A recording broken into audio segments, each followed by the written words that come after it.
Hello guys, my name is Alex. Welcome to the channel. This video is about the basics of phlebotomy or blood draw. So phleb means vein. The suffix tomy means to cut off. So phlebotomy literally means to cut open the veins. In modern medical practice, it mostly refers to collection of venous blood. Occasionally it also involves collection of arterial blood or other specimen. Okay, let's get started. First thing first, one of the most important things in the hospital is infection control. The patients are here for help and you should not give them another disease. So before you draw blood from a patient, make sure that you wash your hands with soap and running water or hand sanitizer and put on gloves.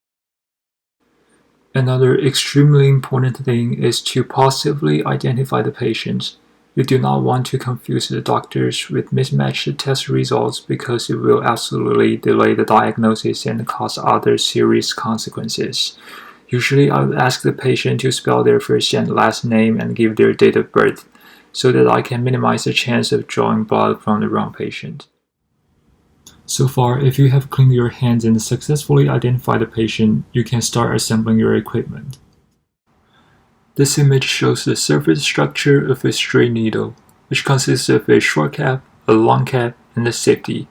Once you remove the short cap, you will see a short needle wrapped in a piece of rubber. Even though it is enclosed in soft material, it is still capable of hurting people. You should never touch it with your hand. Another good reason for not touching it is potential contamination.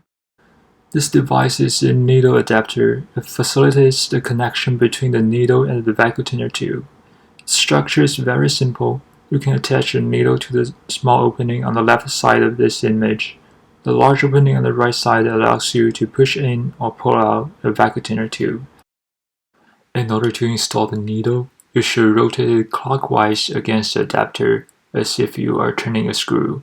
You may stop when you cannot turn it further. Right now you have assembled your devices. The next step is to find the veins. All you need to do is to apply a tourniquet and palpate. The correct way to do it is to apply a tourniquet 3 or 4 inches above the puncture site.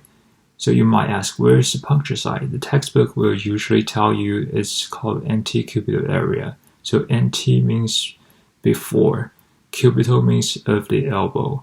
So antecubital area is a region in the forearm that is right before the elbow.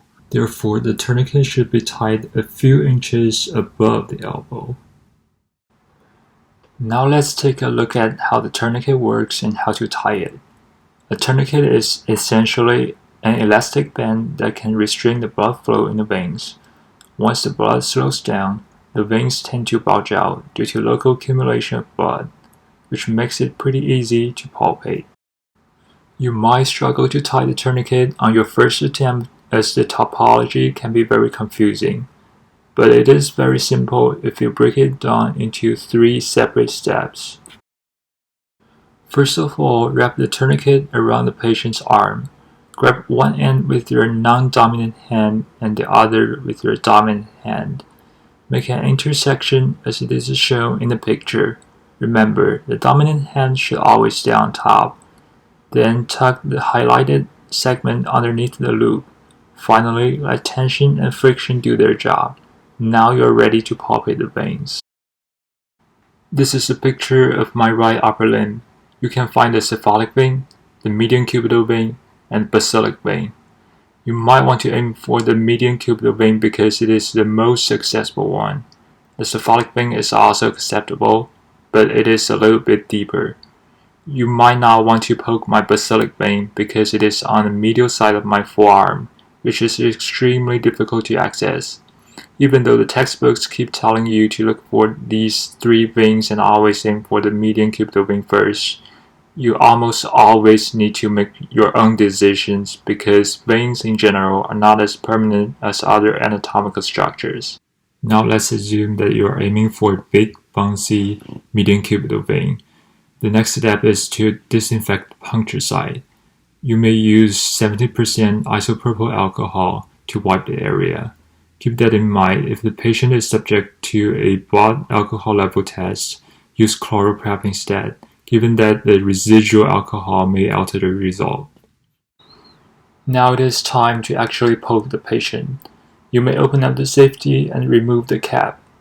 You may also place your first vacuum cleaner tube in the adapter, but do not push it all the way in yet. Hold the adapter with your dominant hand as it is shown in the picture. Make sure the bevel on the needle tip and the safety are facing upward. You should also be careful with the angle at which you are holding the device. It should be 15 to 30 degrees to the patient's forearm. Now find a spot 1 or 2 inches below the puncture site. Pull the skin taut with your non-dominant thumb and insert the needle. Once the needle is placed, it's time for blood collection.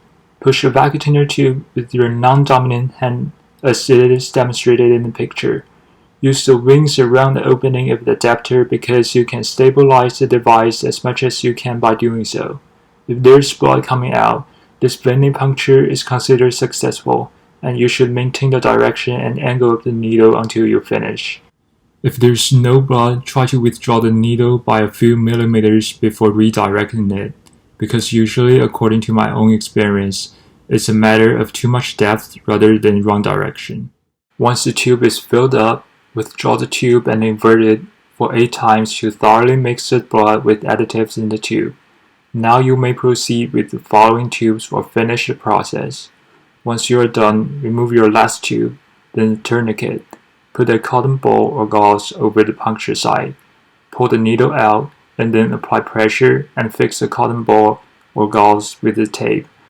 Please keep that in mind. Always activate the safety immediately after you withdraw the needle and throw it into a puncture-proof medical waste container. Finally, you can label the specimen and send it to the lab. Congratulations, now you have learned how to draw blood, but please do not try any of these procedures at home because you can hurt yourself or someone you love.